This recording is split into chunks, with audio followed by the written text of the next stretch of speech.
उस दिन बर्फ सिर्फ सफेद नहीं गिर रही थी, उसमें कुछ और भी मिला हुआ था। एक पुराने चीनी गांव में सुबह का समय था, लेकिन आज सब कुछ अलग था। लोग अपने घरों से निकल रहे थे, लेकिन उनके चेहरों पर डर था, जैसे कुछ बहुत बुरा हो चुका हो। सब लोग एक ही जगह जा रहे थे, और जब वो वहां पहुंचे तो उन्होंने देखा उनके गांव का एक पागल आदमी जमीन पर पड़ा हुआ था। जिंदा था, लेकिन हिल नहीं रहा था। उसके हाथ पर कुछ लिखा था, आज रात सब मरेंगे। कुछ पल के लिए सब चुप हो गए, फिर अचानक लोग हंसने लगे। पागल है, कुछ भी लिख दिया होगा। सबने उस बात को मजाक समझ लिया, लेकिन असली डर अब शुरू होने वाला था। धीरे धीरे लोग गायब होने लगे। 1, 2, 3, कोई नहीं जानता था वो कहां जा रहे हैं।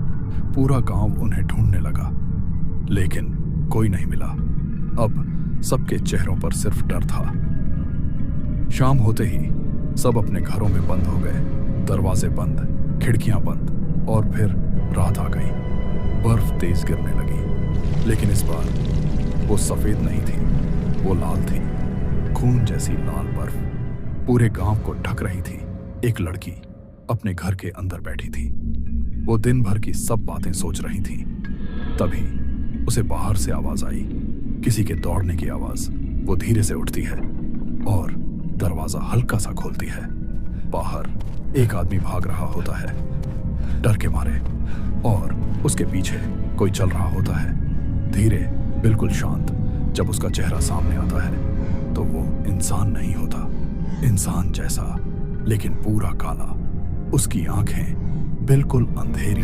लड़की तुरंत दरवाजा बंद कर देती है। सांस तेज हो जाती है।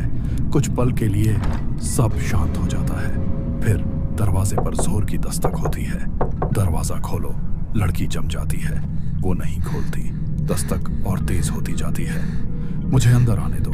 वो कोने में बैठ जाती है और चुपचाप रोने लगती है। धीरे धीरे रात बीत जाती है। सुबह होती है। गांव में अब बहुत कम लोग बचे थे। लोग एक दूसरे को देख रहे थे, जैसे किसी पर भरोसा नहीं। और तभी कुछ अजीब दिखता है। कुछ लोग वैसे ही दिख रहे थे, काले कपड़े, खाली आंखें, जैसे वो भी अब इंसान नहीं रहे। और फिर सब कुछ रुक जाता है। लड़की अभी भी कोने में बैठी थी। तभी उसे महसूस होता है जैसे उसके हाथ पर कोई कुछ लिख रहा हो। वो धीरे से अपना हाथ देखती है और उस पर लिखा होता है, अगली तुम हो।